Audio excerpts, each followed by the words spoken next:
On, well, as a portfolio manager, you manage other people's money. What do you want to hear from the Fed chairman today?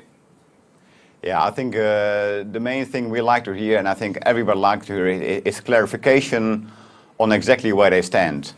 And I think monetary policy has become quite complex in the US, quite difficult to understand. It's no longer just about hiking rates or cutting rates. It's the pace of quantitative easing. It's also about forward guidance. And I think the Fed has quite a difficult task. On the one hand, they need to explain that the economy is strong enough that it no longer needs the current pace of tapering, that it no longer needs the current pace of QE, so they can start tapering. On the other hand, they should make clear that rate hikes are still far away. So yeah, I think Bernanke needs to make clear on how the Fed views the economic development and how they will react to it. Okay, but it's not quite so straightforward because the Fed can start tapering for good reasons or bad reasons. The good reason being the economy is strong enough to withstand the tapering, but bad reason because the Fed's maybe concerned about financial instability. That's quite an important point here, isn't it?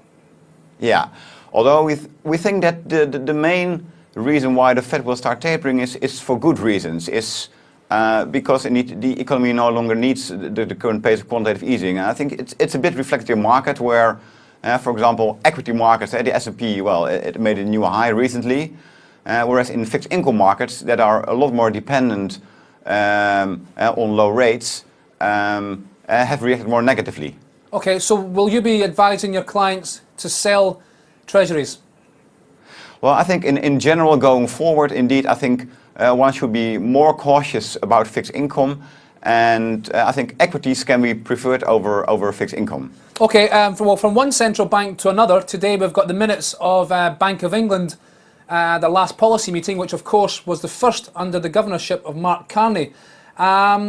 Whatever the bank says today, going forward in the next months and into next year, the bank's going to be pretty loose in terms of policy, isn't it? Yeah, that's likely, and I think after the surprising statement after the meeting, I think the key issue is that the Bank of England wants to make clear that what's happening in US rates should not have necessarily an impact on UK rates. So I think that's what I stated, that there's no reason to price in a higher UK rates for the time being. So I think that's the key issue in the August meeting. Will they indeed, let's say, also go to forward guidance and make clear that rates will stay low for a long time? But that's going to be very difficult for the Bank of England and the European Central Bank to manage. If market yields in the States start to rise, Treasury yields go up, it's going to be very difficult for Carney and Draghi to manage the long end of the Eurozone and UK curve.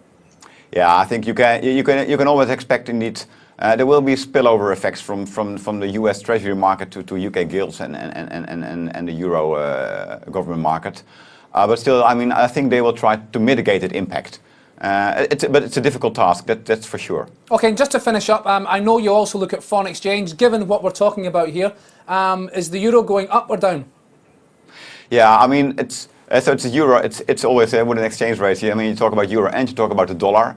But I think in light of what we just discussed, where the Fed, although cautiously, but it's starting to reduce the pace of QE, and I think markets will anticipate also an end to zero interest rate policy in the Eurozone. The ECB just started with some forward guidance, so there's quite some divergence there. In itself, I mean, you would expect a somewhat weaker euro against the dollar based on the different monetary policy developments.